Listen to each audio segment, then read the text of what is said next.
So I'm here in one of my favorite spots in Toronto. It's relatively quiet, except for the sound of birds, at this time of year especially. Can you listen? It's beautiful. This is the type of sound that Rachel Carson was not hearing in the early 60s when she wrote the book Silent Spring. And why'd she call it Silent Spring? Because the birds were no longer singing, they were killed by a huge increase of DDT, a poisonous gas that was used to kill all the pests, the insects, the herbicides, the insecticides, and it was applied rather liberally, and yet it was killing the birds. Now, she's a trained scientist, and she did her work, but the industry scientists, those who are in the chemical industry who want to make a profit from this, they made a stink of it and they attacked her. But she stood her ground, did meticulous work, and she realized that it was DDT that was causing all these deaths. And then the book came out, 1962, brilliant book, Silent Spring, and the world changed. It changed because of her bravery.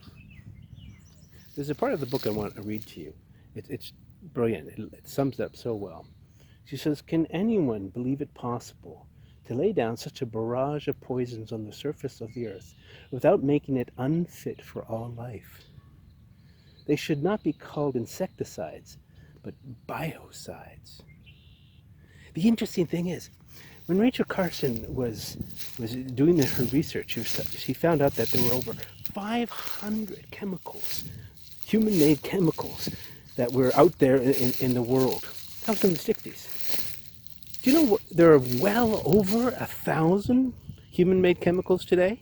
And there isn't a scientist can tell you how those 1,000+ chemicals interact with the other chemicals in the world.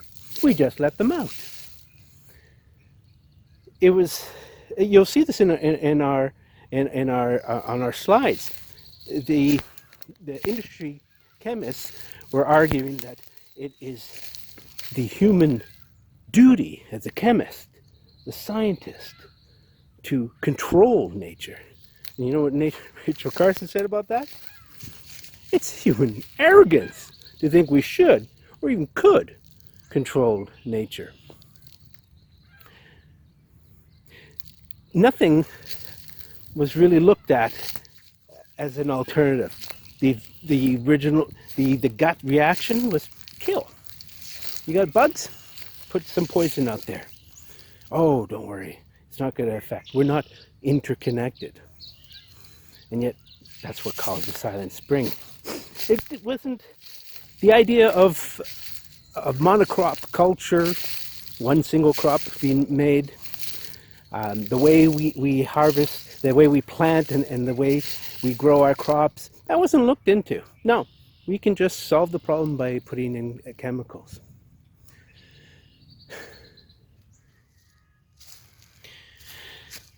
And you know the interesting thing? Today, we're having the same problem. There's a chemical called neonicotinoid.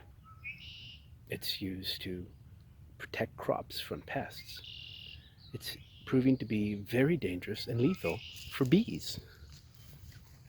Now the bees, if you probably know, we rely on tremendously to pollinate a huge portion of the fresh foods we eat on a daily basis.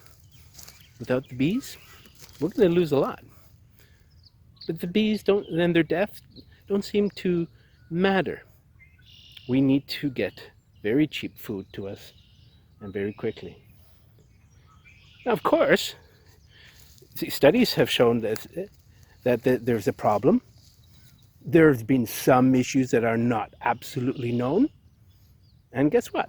The chemical industry says, no, you can't ban this. You don't know the whole story. It's safe.